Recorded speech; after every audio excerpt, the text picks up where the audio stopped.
Thank you so much for giving me the opportunity to talk about two of the subjects that are near and dear to my heart and soul: astrology and Jungian psychology.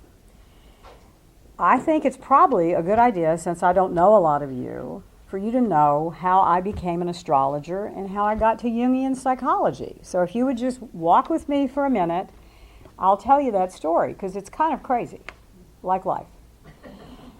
I didn't believe in astrology because my mother liked it, and she used to send off for those Marguerite Carter $5 annual charts, and I threw them in the trash. I lived in Washington, D.C. in the 60s, going to school at American University, at the School of International Service, because I lived totally in the left side of my brain. I was a scientist, I was an educator. There was no woo-woo in my life. But fortunately, as I was leaving Washington, D.C. after they burned the city and killed Martin Luther King and everything else that could happen, I had a friend who said, we should go to an astrologer. And I said, wonder where you find one. So we looked in the yellow pages. Guess what? The American Federation of Astrologers was in Washington, D.C. in 1968. And there was a lady called Mrs. Ernest A. Grant. And she was the wife of the co-founder of the American Federation of Astrologers. So I started at the top.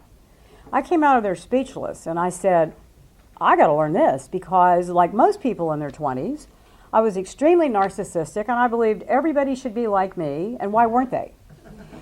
With astrology, I began to understand the variations of human beings and that people had innate traits, because how could this woman who didn't know me take my date, place, and time of birth and know everything about me? I thought, I need this.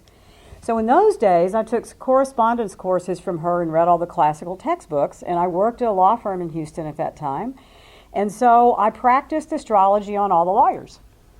And then they fired me for it and denied me unemployment compensation. So the following month, I went into practice, and that was 42 years ago.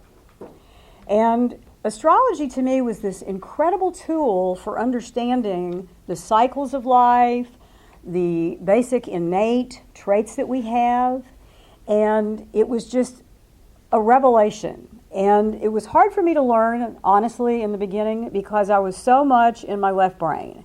But fortunately for me, I discovered Edgar Cayce and spent 2 years in meditation, Unity Church in meditation, yoga in meditation, and my right brain opened up a bit, and so the two halves of me began to talk together, and it suddenly made sense.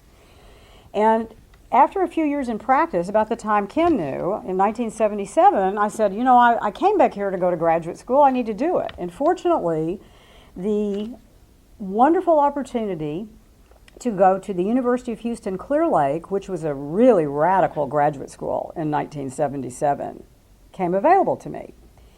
And I went to school there, and when I called the dean and enrolled, I said, do you have any problem with the fact that I also practiced astrology? And he said, I don't give a damn what you do. And I went, this is the place for me. And of course, in graduate school, they said, we want you to close that astrology eye and just learn to be a clinician. So I did.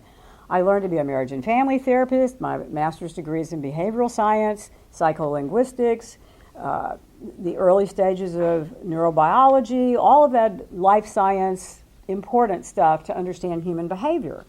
So I added the practice of psychotherapy to my astrology practice at the same time I was doing television. But then guess what? I got into midlife, second puberty time. And Carl Jung was suggested to me as a resource because he was the only person who talked about what happens at midlife. And at 35 to 45, we go through a great revolution, hopefully, and we develop in ways we never understood. And since I was experiencing that, I was open to that idea, and I asked some of my professors, I said, why don't we study Jung? And they said, oh, that guy, nobody understands him. We can't teach you him.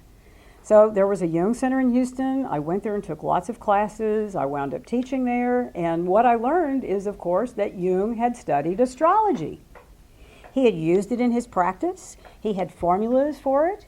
He also took the astrological truths and turned them into one of his most popular books, Psychological Types. And many of the concepts that we use in astrology, archetypes, shadow, tension of opposites, all of those kinds of ideas he wove into his psychotherapy. So it was a perfect system for me to grow through. And of course, since I started out life at 9 years old to be a healer, the best way for me to understand the healing model is the non-rational energy that is available to us that unites us in our hemispheres and unites our personal unconscious with the universal unconscious through the healing power of ritual, which is what I mostly do when people are willing to do that with me. And I have a website, The Healing Power of Ritual, and you can go to it, and I'm writing on it all the time, and you'll get new rituals constantly. So that's really where I am now.